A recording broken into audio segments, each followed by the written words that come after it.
अस्सलामु अलैकुम वरहमतुल्लाहि वबरकातुहू अल्हम्दुलिल्लाहि रब्बिल आलमीन अल्लाहुम्मा सल्लि अला मुहम्मद व अला आलि मुहम्मद व अला अस्हाबि मुहम्मद। आज की इस नशिस्त में हम एक ऐसी बात जो कि इंजीनियर मोहम्मद अली मिर्ज़ा साहब ने हज़रत वहशी के हवाले से बयान की, जो कि क़ातिल हमज़ा थे और फिर उन्होंने इस्लाम कबूल किया।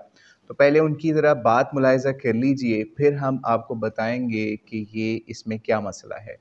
और सही बुखारी में कत्ल हमजा वाला चैप्टर निकालें। वाशी की तौबा के लिए हज़रत बिलाल हबशी ले आते हैं कि या रसूल अल्लाह इसको भी फतेह मक्का पे आप माफ़ कर दें।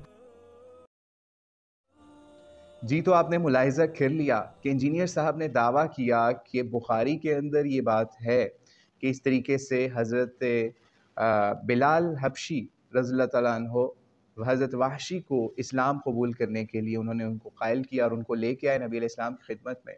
और बुखारी का भी हवाला कहा कि बुखारी में भी आप ये चीज़ चेक कर सकते हैं।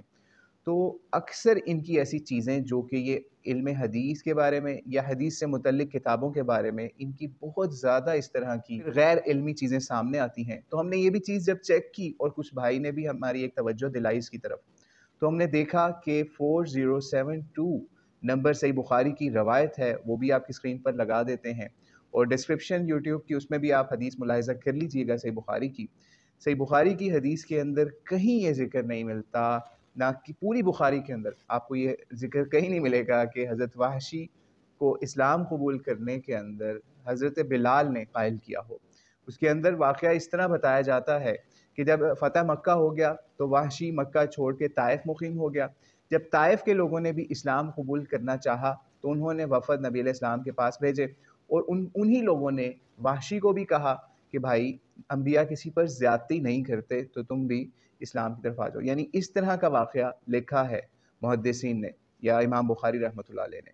लेकिन इंजीनियर साहब ने कहा कि बुखारी के अंदर है कि हज़रत बिलाल हबशी रज़ियल्लाहु तआला अन्हु ने वहशी को कायल किया या उनको लेके आए कि इसको माफ़ कर दें, इस्लाम कबूल कर लें इसका भी।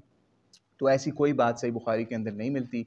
तो इंजीनियर साहब से रिक्वेस्ट है कि जब भी सहाबा के बारे में या हदीस की किसी किताब के बारे में रेफ़र करें लोगों को, तो एहतियात से करें, क्योंकि आपकी जहालतें अब छुपती नहीं हैं बल्कि लोगों के सामने आ जाती हैं। अस्सलामु अलैकुम वरहमतुल्लाहि वबरकातुहू।